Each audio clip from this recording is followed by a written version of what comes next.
Good morning. Good morning. Good morning. How are you today? I'm doing well. How are you? Good. Thank you for asking. Thank you for taking the time to meet with me today. Um, I would like to start by kind of going through your resume a little bit, just to get to know your experience and a So- bit more. Sounds good. Sounds good. All right. So, first of all, let me just because I didn't introduce myself. So, my name is Isa Principe, and I do work in the Human Resources Department here in Ohio. So, I do support recruiting for both of our facilities, Michigan and Ohio. Okay. So, all right, all right. So you can start. Yes. So basically, full scholarship athlete through college. Briefly served in the National Guard after college, which is not on my resume. But I went for a second degree in electrical engineering after college at Wayne State. So that being said, that gave me the opportunity years later to become a chemical process engineer technician with U.S. Ecology, which opened the door corporately with me as a contract support accountant with the same company and then another company. And then I pretty much went into international trade with Livingston International for a full year as a customer release analyst. Then went to Willow Run Airport as an air traffic coordinator logistics for emergency freight with the big three, John Deere, Boeing, etc., where we're pretty much setting up itineraries, booking aircrafts, booking pickup carriers from shippers, delivery carriers to consignees within an 8 to 10 hour period for emergency freight to prevent plants from shutting down. Um, whether doing it domestically, Mexico, or Canada as well. And then I went to become a supply chain manager after that briefly with General Chemical Corporation. Everything from setting up production reports, booking LTLs, booking small package freight carriers with UPS or FedEx. International trade with that, but also creating international documentation from scratch, whether USMCA documentation, SLIs, custom invoices, custom bill of ladings, et cetera, through the DGIS system. Then went left early, resigned from that position due to the fact that when I was hired in, I wasn't aware until 5 months into the job that the owner inherited the company from his father, but he inherited lawsuits that I wasn't aware of, and I didn't want that to carry with me, so that's why I resigned. Took a lower paying position with Renaissance Global Logistics. Did that for a year. I was 100% responsible for the shipments of Altium battery cells for General Motors.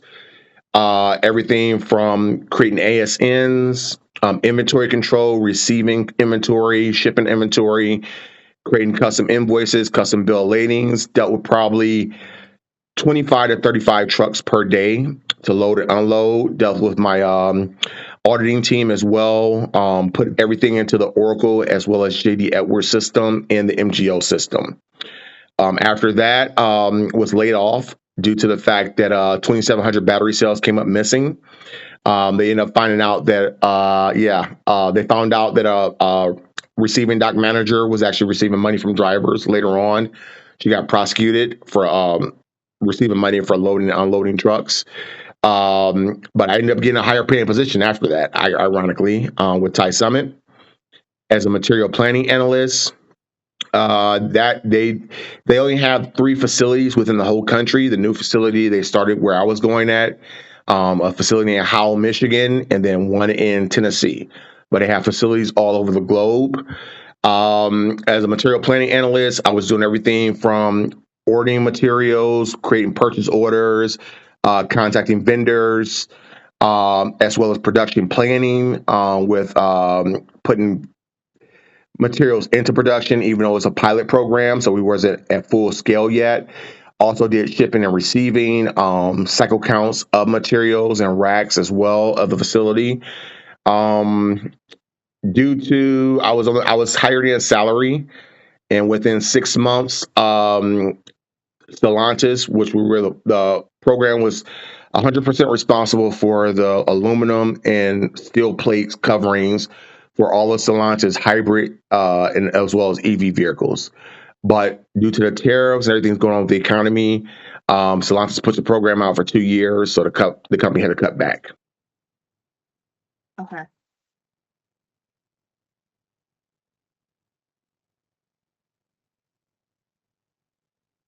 Wait, I think I got that one. That one, that was American Harper, right? That was the last one. Yes, Harper Woods, Thai Summit. And what have you been up to since that one? Because I noticed that it's so you left there May 2025. Yes. It's been really slow. Literally, I probably had maybe 5 or 6 interviews immediately once I was laid off.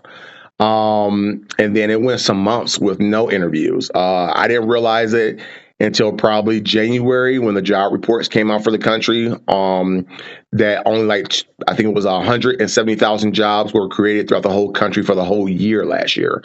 700 companies went bankrupt. So that gave me a broader picture of why many interviews weren't being set up. Whether it's dealing with the tariffs or companies doing whatever they're doing globally or figuring out how they're maneuvering, whether it's slow to hire, slow to fire situations. My interviews picked up a little bit the last 3 months, just haven't landed anything yet. I had unemployment for actually extension due to when I was laid off from Renaissance Global. I got unemployment then, but then it wasn't fully used. So then I was hired into Thai Summit. So then when I was laid off from that, partial of my cycle was already completed. So when it ran out, I was able to reapply for unemployment and they gave me a full cycle. So that ran out a few months ago. So like I said, that situation plus interviews I picked up the last few months a little bit, but still haven't landed anything. Yeah.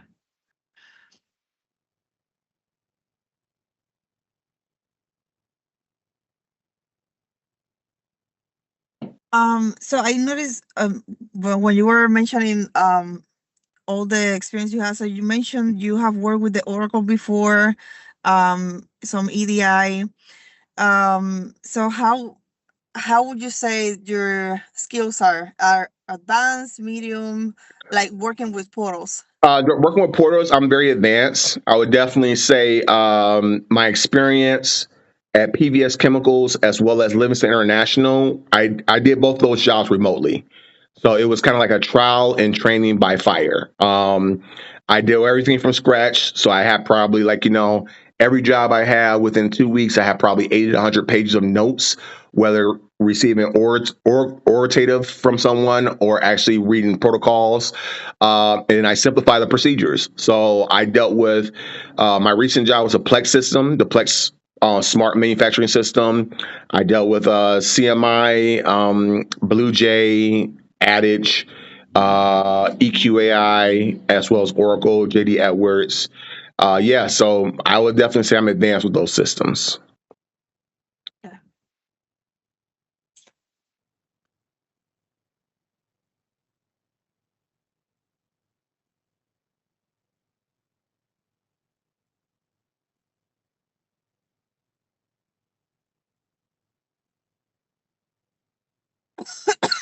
I'm sorry. And then, so you mentioned that you have worked in inventory control before, so you were familiar with cycle counts and how did it work for you on the system that you used to work? Did you guys put the parts that they were cycle counting, or the system did it by itself, or Oh how did no, that no, work? no. So I'll say for my recent position with cycle counts, everything was done manually for me. Well, I did it manually. So I literally went out within the facility, probably 3 times a week, cycle count it, whether it's the racks, whether it's small materials, whether it's dealing with boxes of material, etc. I had a spreadsheet, Excel sheet, where I pretty much manually with a pen, did my counts with those. Then I went back into the office and put those into the system manually. So I did it probably 3 times a week and updated the system every week. Okay. I thought that you were kind of doing it from the office, that you were the actual person doing the cycle counts. Yes, that is correct. Yes. Oh, I'm sorry. Also, I did cycle counts of the battery cells as well at Renaissance Global. Okay. And then what about forecast?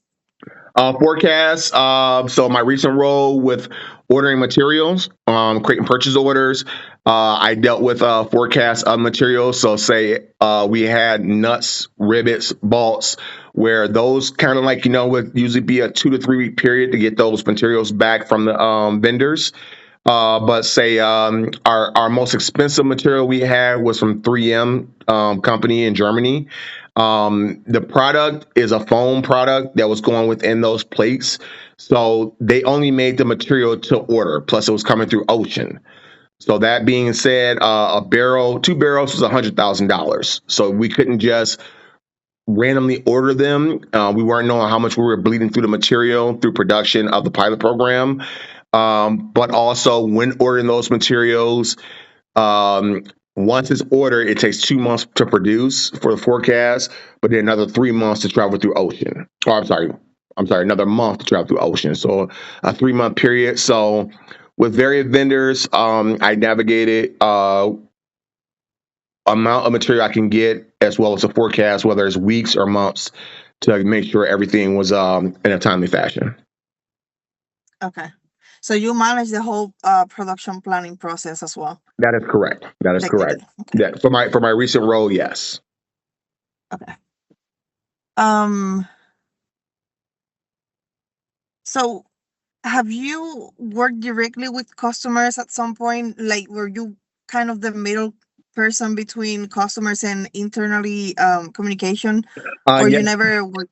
no. I directly work with customers. My recent role, as well as supply chain manager at General Chemical Corporation. So both those positions, I directly work with customers.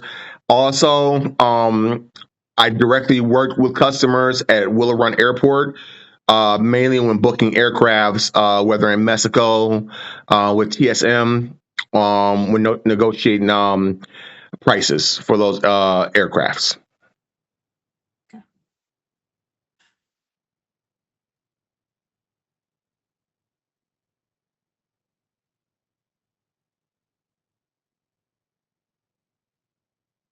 And I know. Let me see which one it was, because I know you said that you work with Stellantis and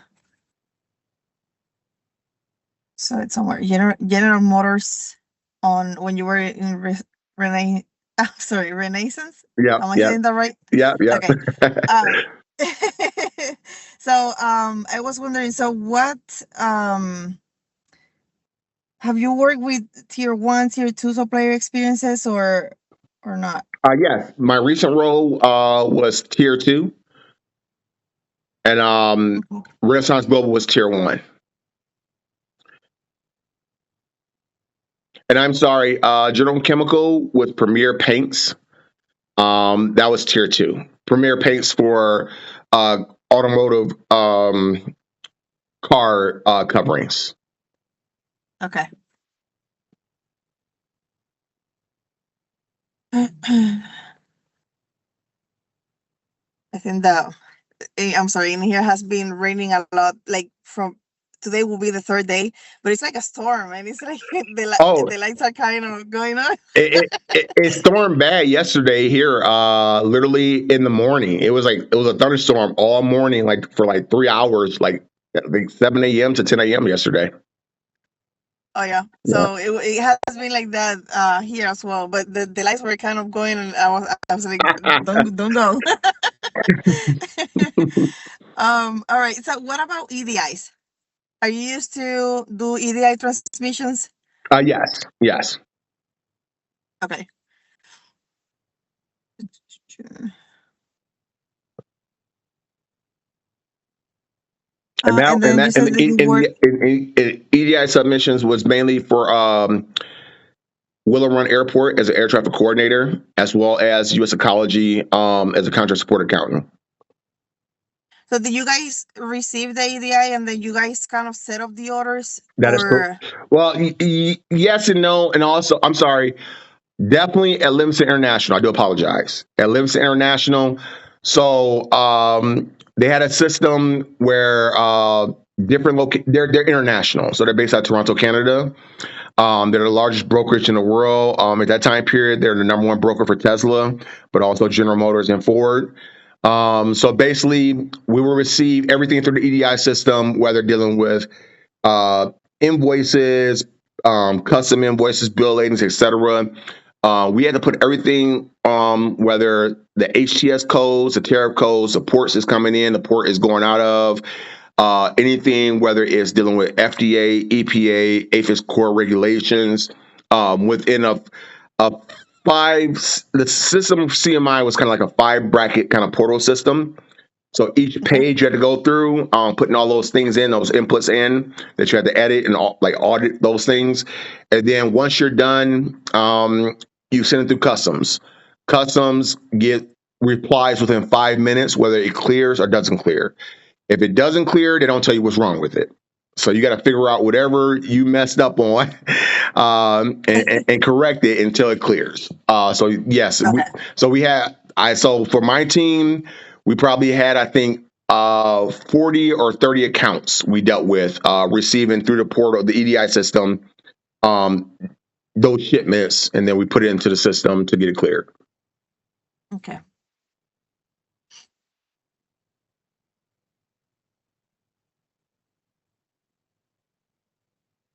Um, and then you said that you have worked with Excel before. Was it more like for just inventory control, or do you use it for reports and things like that? Yes, so I dealt with the I extensively dealt with Excel sheets, um, at Limited International for reporting, as well as kind of looking up information for whatever I had to clear. So say if we got tire or Michelin rubber from Canada, even though it's just rubber or tires, you probably have about 100 different HTS and tariff codes for each rubber part, even though they're just tires. So you had to look through the spreadsheets, navigate through the system for that, as well as dealing with Tesla shipments coming from China, and their airway bills, etc.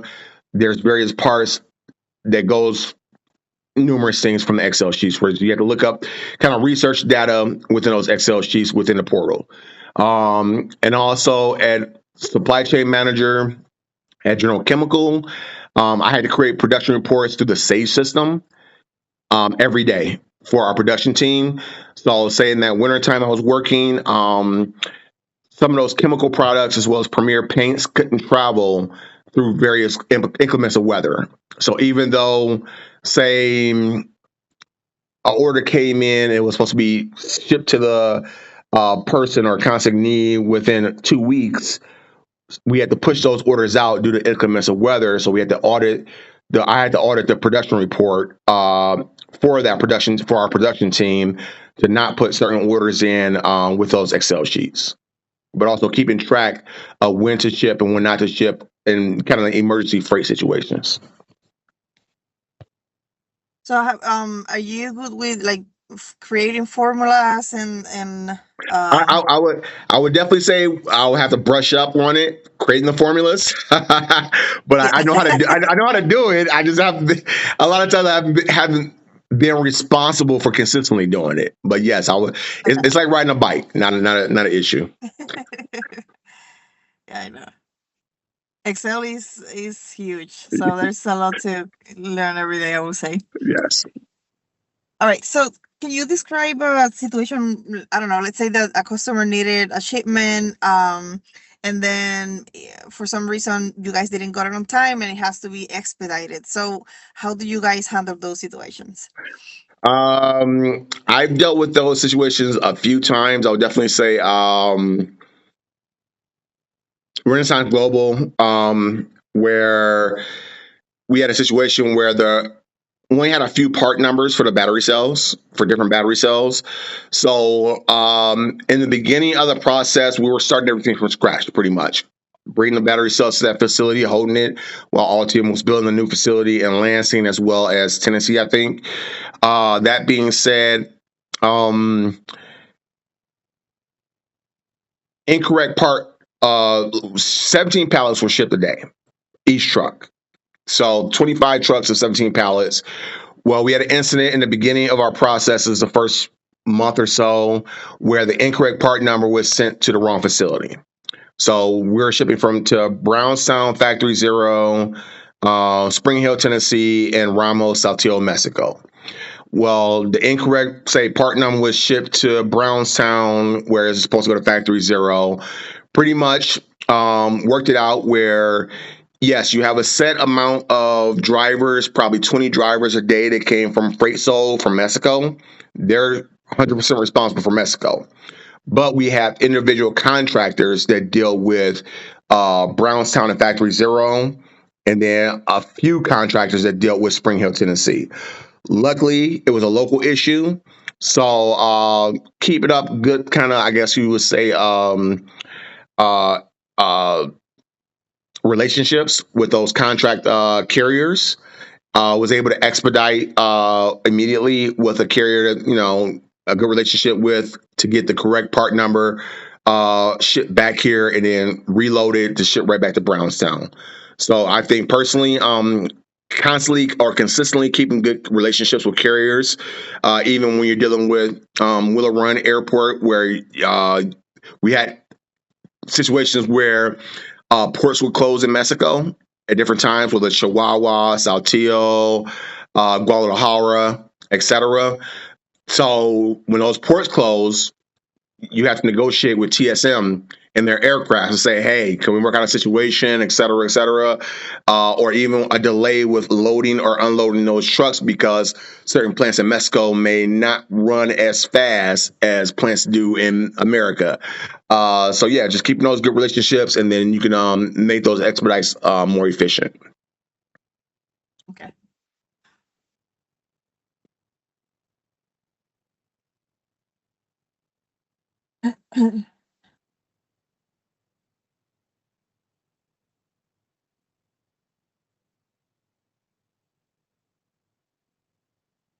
I had something in my mind. Um, and I'm trying to to think what it was, and it kind of went away. But it was related to those type of issues. So usually because automotive, right? So they shut the lines. I mean, we can shut the lines if we don't ship, right, correctly, or something like that. Have you ever got up? You know, an experience where a customer calls you, hey, this parts didn't arrive, our line is shutting, and you have this time to get the parts where they're supposed to be.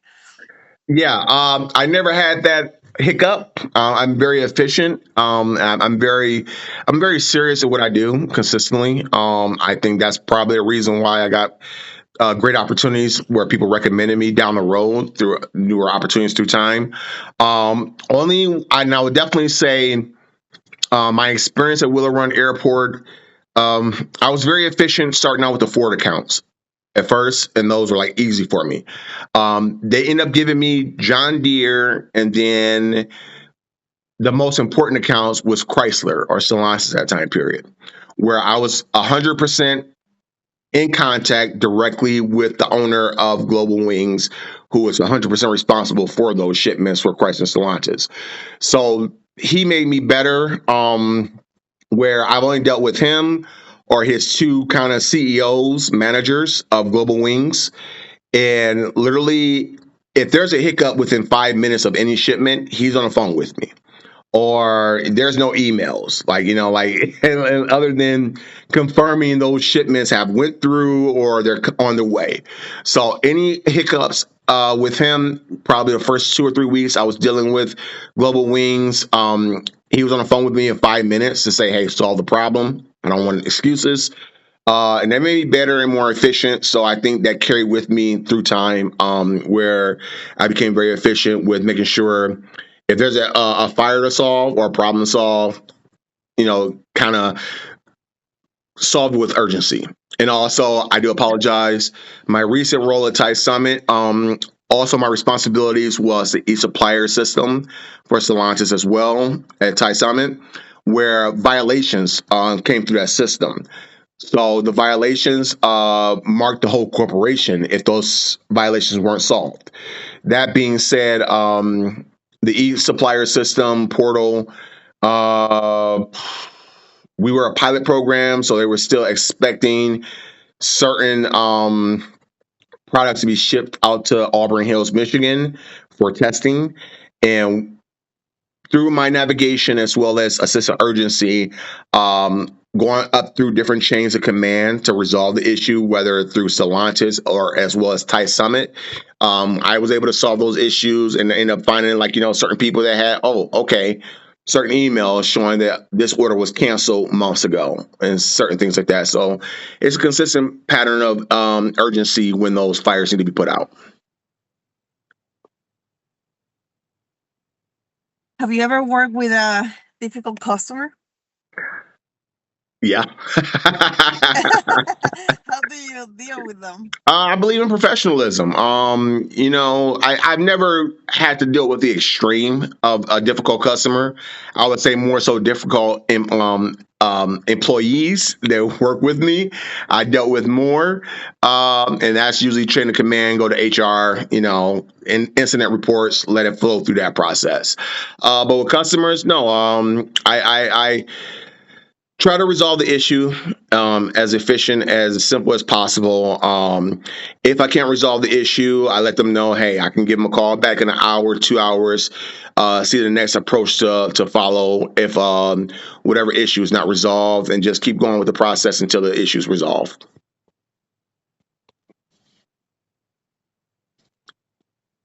Um, are you willing to? I mean, if you had to, we don't do a lot of overtime, but if if necessary, are you willing to work some overtime and some occasional weekends if we require it? Yes, my recent role, my previous role with Renaissance Global, since I was the only one that had a custom clearance specialist certification as well as security clearance to U.S. Customs and Border Patrol. From Livingston International, I was the only one able to do the shipments for Saltillo, Mexico, Ramos. So I was a temp at Renaissance Global. I was with that company. I was hired as a temp for a full year. Out of Okay. that full year, I worked 41 weeks, 6 days a week. Mandatory overtime because they had no one who could do the Saturday shipments for Mexico. So that wasn't an issue for me. The compensation kind of helped me out. So that wasn't an issue at all. Okay. So usually, I would say it depends. Some customers does have shipments on a Saturday, and then you guys are still working remotely because you okay, so our logistics teams, they are located in Michigan. Mhm. So, but they do manage the Ohio facility and the Michigan facility, Okay. plus the one that we have in Texas. So, if we do have a shipment going on here on a Saturday, then we might need you to be, on a call, just see if something happens, if the truck get delayed or things like that that can happen during that Saturday.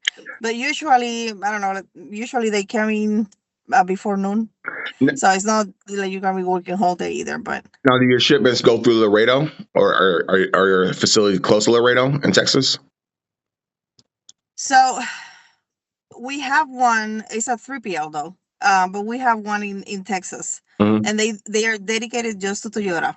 Okay. And then in here in Ohio, then we manage more like Honda, Toyota. I think they still use some Kawasaki, Suzu, but there are smaller accounts. Hmm. And then in Michigan, I believe they do only Honda and Toyota.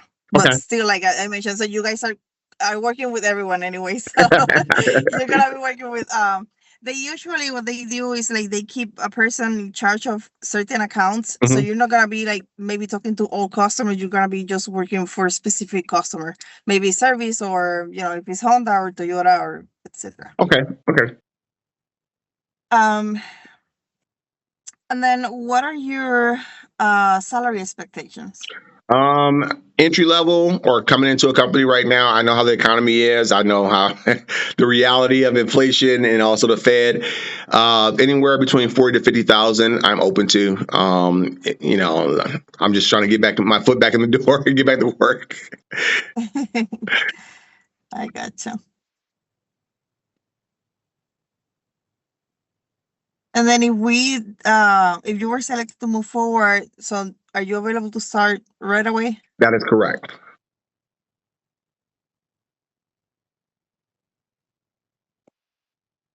All right. So I don't think I have any more questions for you. Do you have No, Do this, you have anything for me? this is a good interview. I really appreciate your time today and even taking the time to interview me. I appreciate it. No, no. You're very welcome, and I appreciate your time as well. Thank So, you. next steps, I will be passing on my notes to the manager for this position. He will review. He will let me know, if he want to move forward or not. Either way, I will still contact you and let you know, hey, this was the decision, so you're not kind of waiting. And then if you do pass this interview and then you go to the next one, and then you will go to an in-person interview. So those are basically the three steps, and then we will make an offer. All right. Well, Sounds good? yes. Thank you again. Thank you. You have a good day. You as well. Bye. Bye.